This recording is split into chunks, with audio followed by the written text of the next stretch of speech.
যেভাবে প্রমাণসহ কুন্তলা, উর্মি এবং রুডির সমস্ত চক্রান্ত হাতে নাতে ধরে সবাইকে দেখালো চারু। হ্যাঁ বন্ধুরা, অনুরাগের ছোঁয়ার আগামী পর্বে এমনটাই ঘটতে চলেছে। রুডি যখন সবার সামনে থেকে সোনাকে ঘরে নিয়ে যেতে চায়, তখন চারু রুডিকে বাধা দেয় এবং সোনাকে নিয়ে তার রুমে চলে আসে। আর এতে চিন্তামুক্ত হয়ে দীপা অবিনেশকে নিয়ে সেখান থেকে বাইরে চলে যায়। এদিকে চারুর পারমিশন অনুযায়ী কুন্তলা ও রুডি একই রুমে ঘুমানোর সুযোগ পায় বলে রুমে এসেই রুডি কুন্তলার সামনে চারুর উপর তার ক্ষোভটা দেখায় এবং মনের অজান্তেই তার নিজের মাথার চুলটা খুলে ফেলে।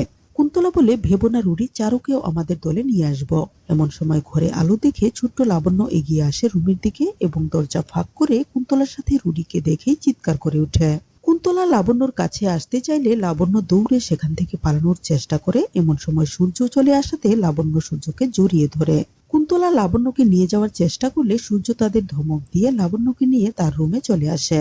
একটু পরেই সূর্য ঘুমিয়ে পড়লে রুডি চলে আসে রুমে, আর লাবণ্যকে ভয় দেখানোর চেষ্টা করলে চারু চলে আসে সেখানে আর রুডিকে রুম থেকে বের করে দেয়। লাবণ্য ভাবে, রুডি দাদাকে দেখেছি, তাই এই কথাটা আমি কি ওই আন্টিটার সাথে শেয়ার করব?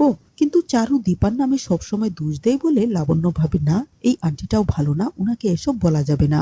এদিকে দীপা পুজোর কমিটি গঠন অনুষ্ঠানে মন্দিরের সামনে ফুল দিয়ে সাজাতে থাকে। বিভিন্ন গণ্যমান্য ব্যক্তিকে ইনভাইট করা হয়েছে, তাদের মধ্যে প্রধান অতিথি হলো সূর্য।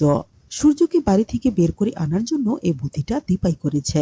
অন্যদিকে কুন্তলা আর রুডি কিভাবে নতুন ফাঁদ পাতা যায় সে নিয়ে আলোচনা করতে থাকে। পরদিন সকাল হতে না হতেই তারা দুজনে লাবণ্যকে বাড়ি থেকে সরিয়ে ফেলার চিন্তা ভাবনা করে। এদিকে লাবণ্য ভাবে, রুডি কারো কোনো ক্ষতি করার আগে এই বিষয়টা আমি ওই নতুন আন্টিটার সাথেই শেয়ার করব। যত হোক, আন্টি তো ভালো ছেলে আর সোনা দিদিকে ভালোবাসে। এই ভেবে চারু আবার তাদের রুমে আসতেই চারুর সাথে সব শেয়ার করে লাবণ্য। চারু বলে, ভেবো না লাবণ্য, সব ঠিক করার জন্যই আমি এ বাড়িতে এসেছি। এই বলে চারু লাবণ্য আর সূর্যকে নিয়ে নিচে চলে আসে নাস্তা করার জন্য। রুডি আর কুন্তলাও চলে আসে নাস্তা করতে। তাই সবাই যখন ব্যস্ত থাকে তখন এক ফাঁকে চারু রুডির রুমে চলে আসে এবং দ্রুত একটি গোপন ক্যামেরা ফিট করে বাইরে চলে আসে। তারপর খাওয়া শেষে কুন্তলা রুডির সাথে রুমে এসে পড়ে এবং একটু পরেই উর্মিও চলে আসে তাদের সাথে কথা বলার জন্য। তাই তারা সবাই মিলে যখন সূর্যদীপার কিভাবে ক্ষতি করা যায় তা আলোচনা করতে থাকে, তখন চারু এসে উপস্থিত হয় সেখানে।